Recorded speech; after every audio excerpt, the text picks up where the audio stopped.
Levi, Surjan, welcome to the Growth Concept and to Fremantle, my man. This is my hometown, bro. The hoods. That's the one.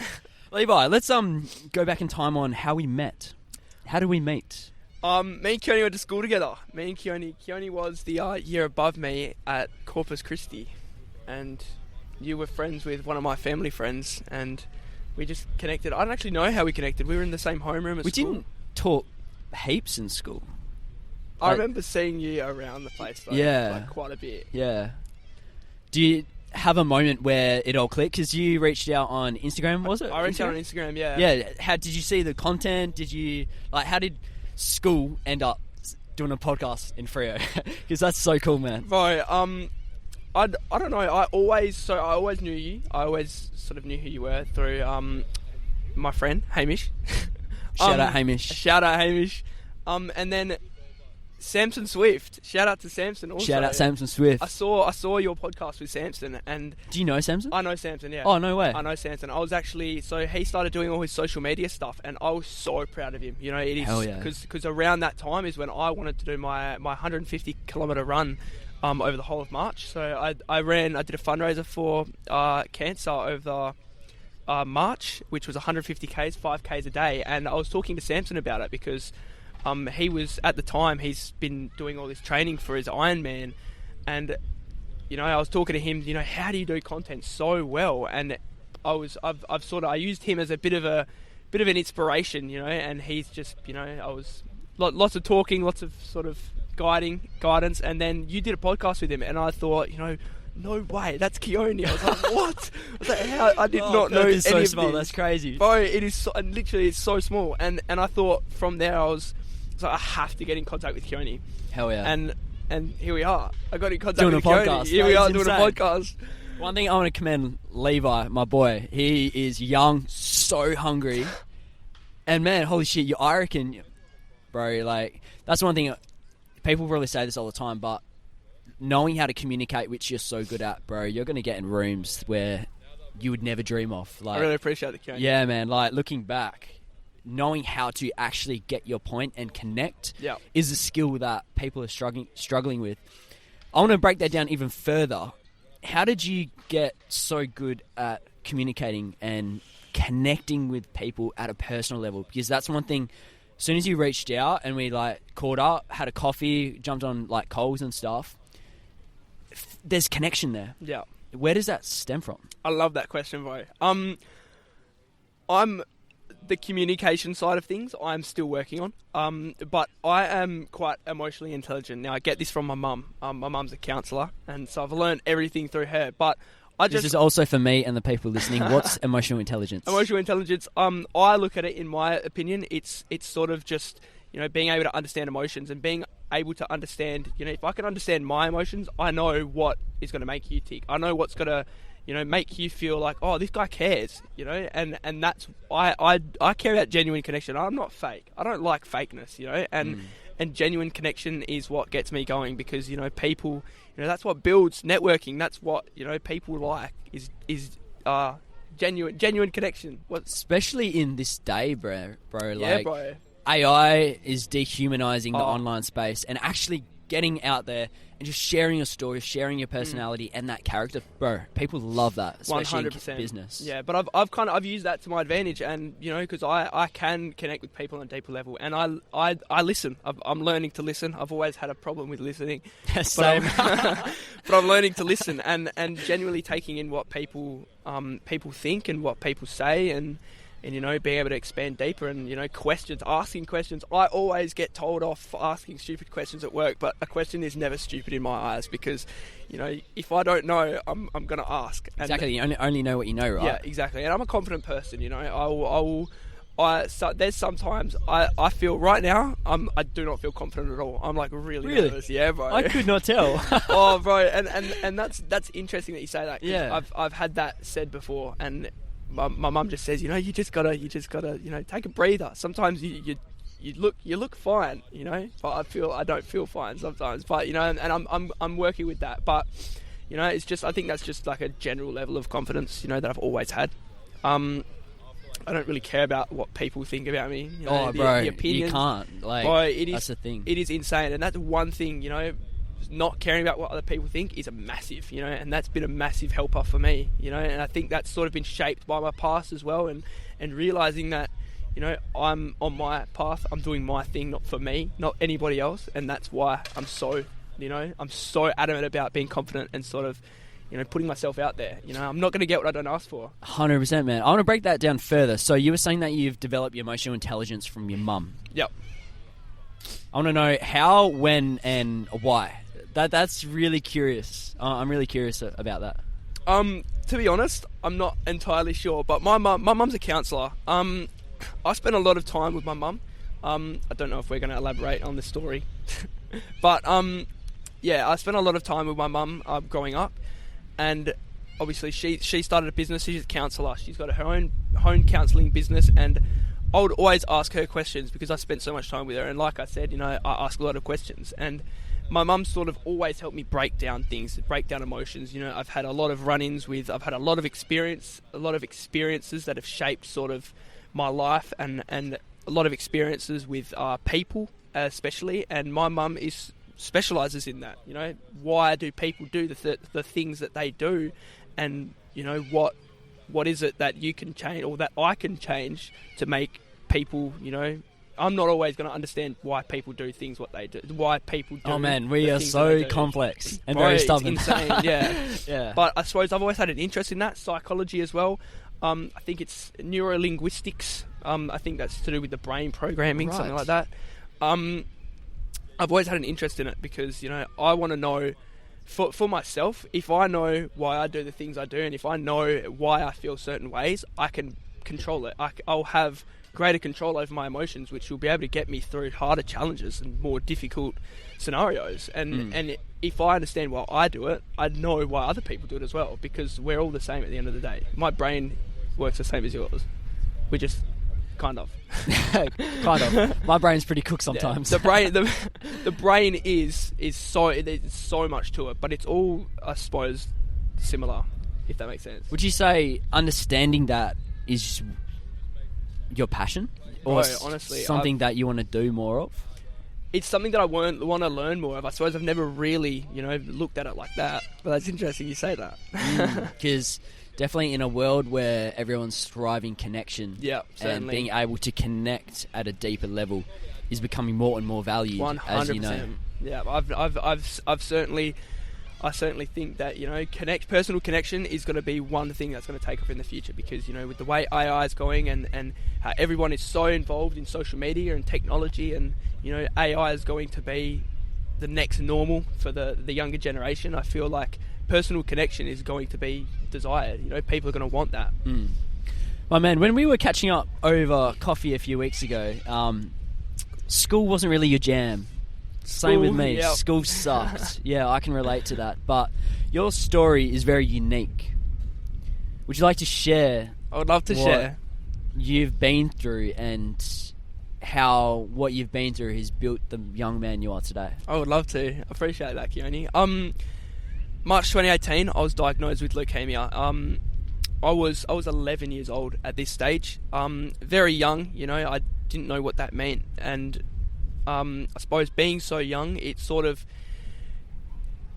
was easier, you know, than being nowadays, because I kind of just accepted, you know, I listened to my mum. You know, my mum knew what she was doing. I didn't know. I had no idea. So my mum would always tell me, you know, you got this, you know, you're gonna get through it. You know, you're strong, you're a survivor. She was saying that from day one. And I suppose that's what shaped my determination. You know, like I always said, you know, let's get this shit done. This is we had a big sign in the wall with mum made saying, let's get this shit done. You know, that was from the get-go. Cool. That's always what everything's been about. And now this obviously was very challenging, you know, being age 11. I think in year 6 my attendance rate at school was like 30% or something, or 40%, like ridiculous. I was still keeping up with everything, but obviously going through chemotherapy. I was pretty much going through chemotherapy daily at that stage. It was pretty flat out. You know, I had a lot of changes. I used to have almost blonde hair. Lost it all twice. Came back ranger the first time, really orange, and then came back this colour. But through those experiences, I suppose, you know, especially going into high school, the transition from primary school to high school was so difficult, bro. More so because I came into the school being known as the cancer kid, and that was always, you know, I didn't realise it at the time, but it was sort of shaped my identity, and that was pretty difficult because, yeah, obviously I grew up, year 7 was okay because, you know, we all sort of didn't know each other, but year 8 and 9, when I sort of got comfortable with my friends, you know, I suppose I wasn't growing up at the rate they were. Chemotherapy did stunt my growth a little bit, so I was not growing at the same level as them, and so it was a bit difficult through times. I got a little bit picked on for what I had, and I couldn't control it, and I didn't know why this was, and so it was a lot of emotions, a lot of sort of dealing with things that I couldn't control, and just understanding like why. I kind of just felt, you know, like just why. You know, and always asking the questions, and especially like, man, I can't even imagine that. I'm just like, that must have been so challenging for you. Certainly difficult. Yeah. Yeah. Did you ever have that victim mindset, or that like, why me? Everything's just coming down on me. Like, this is bullshit. Like, certainly, bro. I think one time, this is when I was younger, I said to my mum, I was like, you know what, mum? It kind of sounds stupid. I was like, mum, you know what? Out of 7 billion people in the world, you know, God chose me to have cancer. You know how lucky that is? So I had the glass half full type of mentality along it. Wow. And it was interesting, kind of a stupid thing to be having that mentality for. But man, I would say that's a good mentality. I look at it too. I look at it like that, and I still look back at those days, and I think, you know what, like that shows, you know what I am. You know, the your positivity, resilience, bro, 100%. And I certainly did feel victimised though. Through school, it was difficult. You know, the times, you know, year 8 and 9 where friends and connections are so important, I didn't have any. I lost them all because, you know, I was picked on, and it was so difficult sort of pulling away because I had no one else to go to. I eventually did find my crew. I found some good people, and especially this is where my mum comes back in. My mum, being a counsellor, obviously, she understands emotions so well, and that helped me break it down. You know, if it wasn't for my mum, you know, and the other thing that's very interesting, motorbikes. I had a passion, and my passion was fixing motorbikes. Throughout those times, motorbikes were so important to me. You know, I'd go. I needed a place to just get away from all the crap that was going on around me, and going in the shed, and working on motorbikes was so important. That's so cool, to me. Bro. This is a good story, right? I was eligible for Make-A-Wish, right? And for Make-A-Wish, I asked for a shed full of tools, and I got a shed full of tools for my Make-A-Wish. Whoa, that is sick. Yeah, bro. And so this was like during peak COVID, so it was a bit difficult to plan sort of anything else, and so I was limited to being in Perth. And I thought, Mum, I want a shed. Mum didn't think I was going to get a shed, you know, but Make-A-Wish was so excited to build a shed for me because they've never done it. Because how old were you at the time? I was, would have been like 15. Wow. Yeah, 15. That's so cool, man. Like, maybe 16. 15-year-old kid 15. asking like, Mum, I just want a shed full of tools and a motorbike. Yeah, bro. Where did this passion come from? That's really interesting. I'm not sure, and that's the thing. My parents are not mechanically, you know, inclined at all. But I have relatives that are. But I've always just been interested in motorbikes. You know, ever since I was about 3 years old, my mum would tell me, you know, oh, you're not getting a motorbike. You know, like, I write on my Christmas list every year. And wow. I think it stemmed from, you know, when I was about like 10 years old, I found whippersnippers on the side of the road, and I would just take them home and fix them. You know, I started pulling things apart, and pulling things apart was one thing, because I got to understand it, but putting it back together was different. And I think, you know, when I ticked over to whippersnippers and engines and lawnmowers and stuff, I got my first job when I was 12 years old working in a motorbike shop. And wow. I was doing it for free. At first, for about a year, I was doing it for free, and that was just so good. So much experience, you know, just being in the place that I loved. I would do that every single Saturday for, you know, 7 till 1. Hell yeah. 5-star. It was so good, and I think that's where the passion stemmed from. It came. My mum never ever let me get motorbikes. She always said no, but I don't think she realised my potential until I showed her, and it came out in a really interesting way. My uncle's a mechanic, and he had 2 motorbikes that he couldn't get going. And he said, you know, Levi, you want them? You know, $50, take them. Mum obviously thinking, the mechanic can't That fix is them. so What's cool. Levi going to do? And Yeah. and I managed to get them going. I got them both. I did one. What was wrong with them? They were electrical issues. Now, electrical issues, they're a pain in the bum. Electrics are the worst. But I'm starting to grow on it because it's like Wow. that. It's interesting. There's a lot to it. But electrics it was an electrical issue, which isn't really mechanical. But I just suppose YouTube was the key for that. And then from there, I suppose Mum's thought, oh no, he's got a motorbike. But I think it also changed a switch. She's like, oh, like, you fixed it, like, I wasn't expecting that. I think I fixed it within like the day that I got the motorbike. No way. That is insane, man. So when you were going through school, when you struggled to fit in, blend in with your peers, Yep. switching to motorbikes really drove you, and that 100%. something that helped push through that. 100%. And that was because I had sort of another place to go. And I think it was just a passion. It was something that I really enjoyed, and I genuinely, it was just something that like a genuine connection to motorbikes, and this stems back to genuine connection. This is why, I just feel, I feel that connection, and that's what I love about connection, I suppose. Hell yeah. Where do you see yourself in the next 5 to 10 years? Oh, that's a difficult question. I haven't really planned this out very well. It's a bit hard to plan this out because it's one of those things where, like, bro, you're so young and you've developed such a strong emotional intelligence and way of reading situations. Yeah. That's exciting, man. Bro, I'm so like excited if you were for gonna, the future. if let's just say you're 10, like you're 19 now. Yeah, I'm 19. If your 29-year-old self was listening to this exact podcast, what would your 29-year-old self want you to say or say that would align with that? You made Taking it, a bro. guess. You made it. You made it. When Hell I'm yeah. 29 years old, I want to be in a position of, not, I wouldn't say power, but influence. I want to be helping people. I don't want to be working 9 to 5, bro. I hate that. I want to be in a position of getting people that are similar to me who don't want to work in a 9 to 5, getting out of their 9 to 5, and just helping others. I guess it goes back to that security factor. Like, I man, suppose. even like when I've pursued my business, it's actually you are rewiring your brain to think a particular way. Yeah, I agree. As a business owner and a creative mind on how to make this work, and not taking the what if this fails, then I go back to this job. It's what if this fails, I learn, grow from that, and make it 100%. 20 times fucking better. 100%. Like, that is a skill. Yep. In your mind. I agree. I think I just want to help people, and that's one thing that I really do have a bit of a passion for.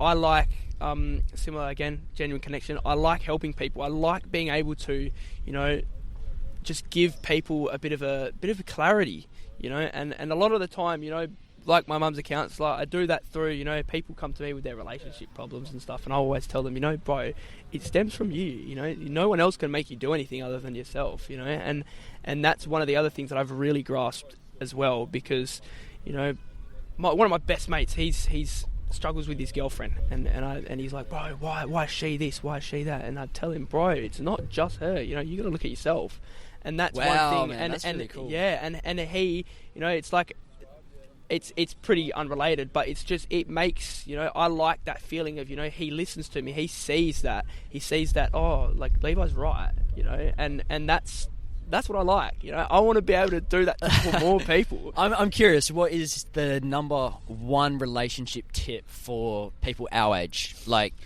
it's a very broad question. Oh, it's a very broad question. But, like, how do I make a successful relationship? It's very difficult, and I suppose I don't know if that's a great question to ask me. In terms of like a loving relationship with a girl, I've got no idea. I don't have a girlfriend, so I don't really know. I mean, go like a similar issue on what your friends were saying. Is it not blaming the other? It's looking within yourself, right? Yeah, certainly. So there's an aspect of yourself, and I suppose with yourself, I think with a relationship, you can't be giving 50-50. You have to give 100-100. Now 100% and 100%. Now that means, so you can't say, oh, I did this for you, so you got to do this for me. I fixed your car, Levi. So I went to your house and I fixed your car, Yeah. but so I want you to come and do a podcast with me, and and even if you can't, I want it to be I'll fix your car, bro. I'll buy you drinks. I'll help you out when you need the help. I'd love to learn, and if you're willing to teach me, and because I'm giving that effort, you're more inclined to give me the effort as well. Amen, brother. I love that answer. Yeah. And whereas if you're expecting something, if you do something with the expectation of something back, it's not going to be a complete relationship, because you're not going to get the fulfillment, if that makes sense. Or you're just in it for the wrong reasons, expecting, essentially. yeah, in it for the wrong reason. You're expecting things in return, but it shouldn't be like that way. And that comes from yourself. You need to be happy and content with what you want. I don't expect anything from Keone, but Keone gives me so much. And the advice, the help, the support from everything. That's why I'm always so willing to always go. Dude, it goes back to do what I can for Keone.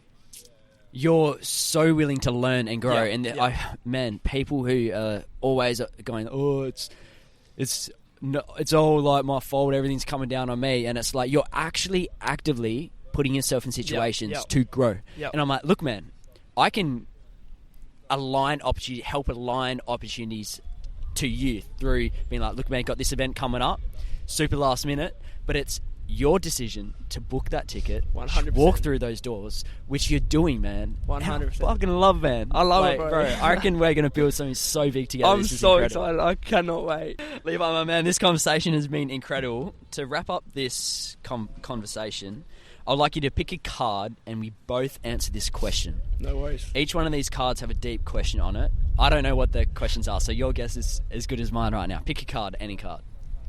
That one's sticking out to me. What's the question, my man?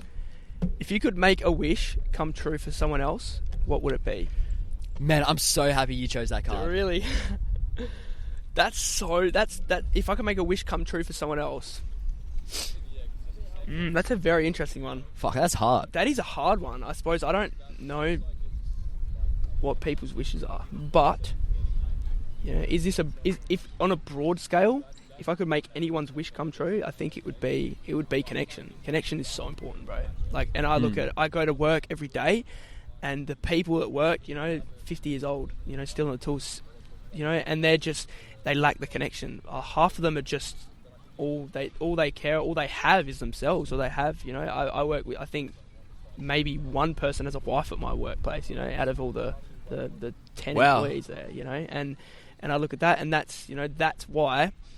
They go to work miserable type thing. I know that's a little bit. No, I reckon you're 100% but on something there. Connection's massive, and similar to the saying, your network is your net worth as well. You need to know people. You need to have that support from people, especially in Perth. Bro, certainly, especially in Perth. Yeah, and that's one thing. You're not going to get that from fakeness, bro. You're not going to get that from experience going through things.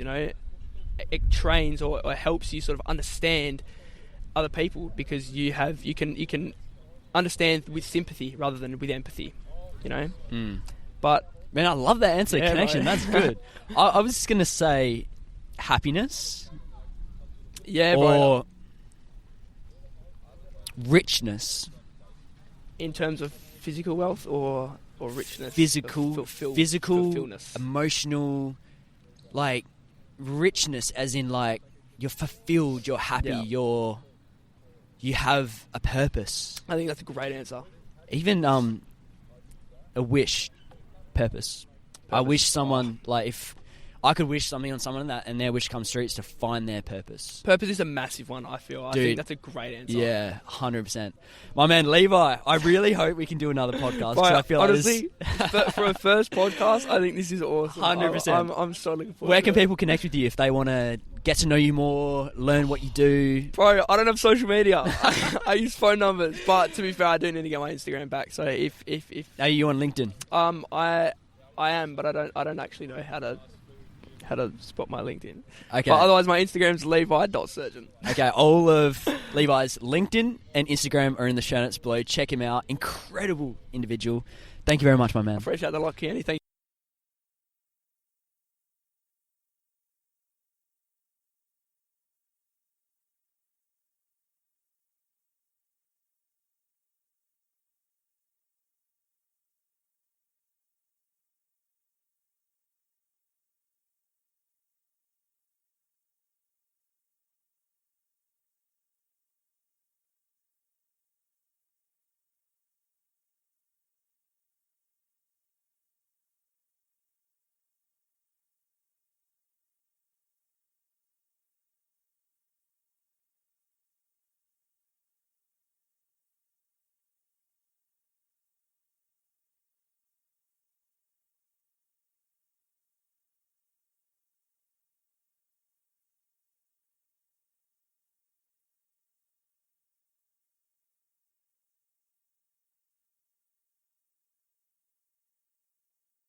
Testing 1, 2. Oh fuck! I might move facing that way, or just move more that way. Yeah.